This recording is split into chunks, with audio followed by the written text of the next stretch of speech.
کے ڈیرہ محلہ کے علاقہ مکینوں نے پولیس کی زیادتیوں کے خلاف سخت احتجاج کر کے اعلیٰ حکام سے انصاف کا مطالبہ۔ ڈیرہ محلہ کے رہائشی محبت علی شیخ، نصیر احمد شیخ، وسیم شیخ، خزونہ خاتون، عورتوں اور معصوم بچوں نے تعلقہ پریس کلب ڈوگری میں پولیس کی زیادتیوں کے خلاف سخت احتجاجی مظاہرہ کرتے کہا کہ تعلقہ ڈوگری پولیس بھاری نفری کے ساتھ چار دیواری کا تقدس پامال کیا، گھر میں گھس کر گھر سے قیمتی سامان بھی اٹھا لیا۔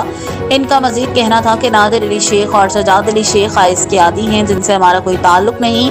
ہم نے مختلف اخبارات میں بیان ریکارڈ کروایا جس میں واضح بیان دیا ہمارا ان سے کوئی تعلق نہیں۔